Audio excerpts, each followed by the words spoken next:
xaalada u dambeysay magaalada Laascaanood maalintii sidii ay u dhacday dilkii ilaa yawman hada waxay ku sugan tahay xaaladda caburitaanka iyo bandowga la saaray shacabkina waxa ay wadaan qaankii iyo mudaharaadkii nimankii SNF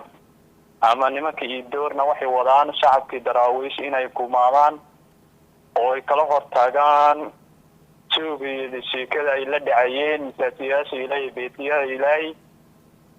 waxa ummadda Soomaaliyeed meel kasta ay ka daawanayeen ay hadda ay jareen khadkii iyo biyii iyo laykii ay gooyeen sida caalamka indhaha ay ku jeediyaan laakiin shacabka reer Khaatumo iyo leedi iyo laqad la jaray uma istaagin kumana joogin halgankiisina meeshii fiican ayuu marayaa waana la wadaa iyaga way isku dayayaan inay istaajiyaan oo si walba ay maartay hawshaas u dimi karaan ay ku dimiyaan awoodii u dambeysana way dhigeen gobolka laakiin rabbi subhanahu wa ta'ala wuxuu leeyahay kam fi'atun qaliilatun qalabatun fi'atun kathira badana koox yar oo ka adkaatay koox badan marka loo eego dhalinyarada iyo dumarka iyo shacabka godooda iyo waxa ay soo agdhigeen rabbi subhanahu wa ta'ala way ku hiiliyay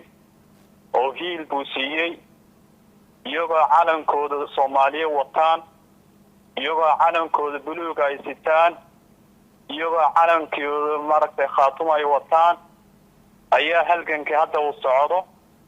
shacabkiina ay way wadaan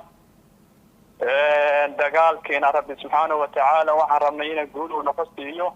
waayahay maanta Laascaanood xaaladeeda waa sidee waxa sheegtay internetkii maalmahan waa jarnaa hadda ma biyii korontadii baa lagu daray biyii iyo korontadu waxaan dareen qofkii haysto booyada ama barkad mooye cid kale kama cabiso xaafadaha qaarka habeenka waa loo dhaca waa loo mira oo maaragtay argagixisadaas SNF ay u dhacda leerka iyo biyaha iyo korontada waxa loo disay dan gaar weeye caburitaanka ay shacabka reer Khaatumo ay ku wadaan ay ka mid tahay xaalkuna wasaas weeye afka waxa ay ka leeyihiin iyo qalbiyaasha way kala duwan yihiin oo caalamka ay u sheegayaan nimankii argagixisada ahaa oo SNF shalay markay hadleen waxay ku hadleen yaquluuna bi afwaahi ma laysa fi qulubihim afkooda waxay ka leeyihiin waxa qalbigooda aan ka jirin waxa yaraata maaragtay la istaaji karana ma jiro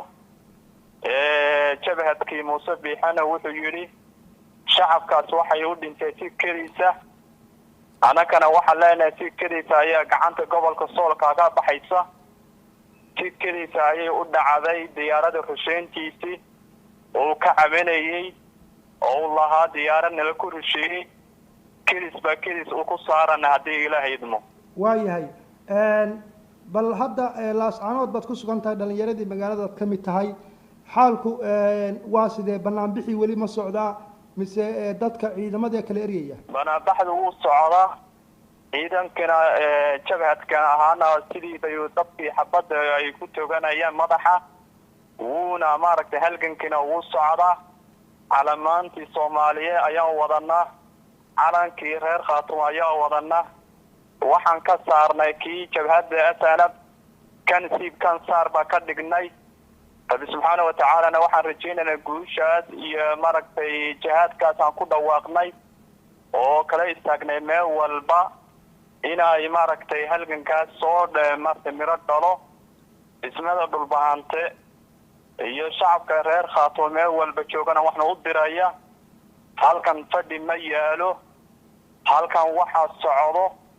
halkan iyo shahiidnimo iyo janno Ilaahay la ka agdhawaayo qofka ku shahiido waxa nasiib la dadkii maartay ka hor shahiiday oo arrintaas maaragtay jannada ay maartay nafta u huray oo xoreynta nafta u huray ayaa nasiib leh waxaan rajaynaynaa inta kalena inay shahiidka ay qaataan jihaadka xaq ah in ay ka qayb qaataan gurmad naf iyo maalna ay huraan ayaa shacabka reer khaatumo soo jeedinayna. waayahay shalay waxaan arkaynay odayaal hadlay oo mid ka mid a beelaha degan laascaanood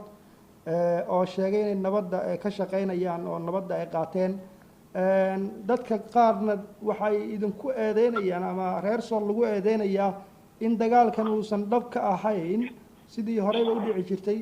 marka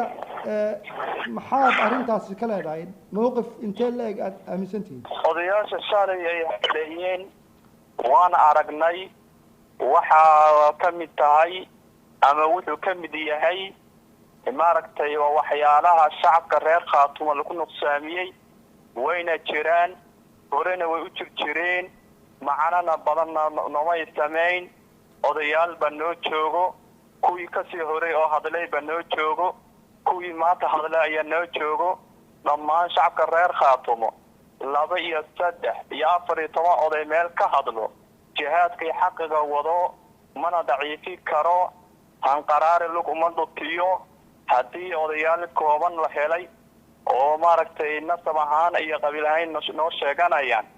arrintaas halganka reer khaatumo ama jihaadka reer khaatumo ma nuqsaami karaan waana wadnaa 100 idaacadood iyo 100 maaragtay shirar ha qabtaan waxay la mid yihiin kuwaas maaragtay iidoor oo shacabka ku xasuuqayo oo indhaha eegana ay la mid yihiin isku wadana waa mari doonaa seefta maaragtay daraawiishtana way qaadan doonta biidnillahi tacaala. waayahay maamulka somaliland ciidamo dheeraada uu keenay laascaanood maxaa ka jira wararkaas? ciidamo habeen iyo maalin way soo wadaan wayna kusoo gurayaan hadda aan kula hadlay luuq walba iyo reer walba way soo ogdhigayaan baroonka laakiin ciidamahaas waxaa ka xoog badan kacaanka shacabka reer khaatumo ayaa ka xoog badan horena way soo dhig jireen haddana way wadayaan wayna meesha ay rabaan inay ku go-aan oo maaragtay ku khaatumo seegaan ayay u muuqataa. waayahay dhalinyaradii deegaankaa tihiin gobolka sool maxaad u diraysaa dhalinyarada kale gobolka sool ku sugan haatan kacdoonka aan qayb ka ahayn maxaad u diraysaa fariintaada ugu dambaysa? dhalinyarada reer khaatumo oo khaarijkana ka maqan way xaalka dalkooda way og yihiin wayna la socdaan kamana qarsoono waxaan leenahay halgankaas ka soo qayb qaata imaada kuwa la dhinta kuwa la shahiida iyo loo kala hadhin naf iyo maal mudaharaadka meel walba oo reer khaatuma oo reer maaragtay SC degmo walba iyo tuulo walba Soomaaliya sanaag oo kamid ah kacaanka la ka bilaabo xornimada 60 ayaan soo bilaabanaa alif baan ka soo bilaabanaa calanka buluuga baa taagana siib ka saar baan ka yeelanaa haddii ilaahay idmo dhalinyarada reer khaatumana way wadaan meel walba ay joogaan shirarkana way wadaan meel walba joogaan halkankana iyagana way wadaan wayna sii wadayaan oqaasheenana way wadaan raggeena oo wax garadkahina way wadaan looma kala hadhin looma kala maqano haddii ilaahay idmo si keliisa ayaan rabnaa ninkaas ii doon inaan ku saarna dalka.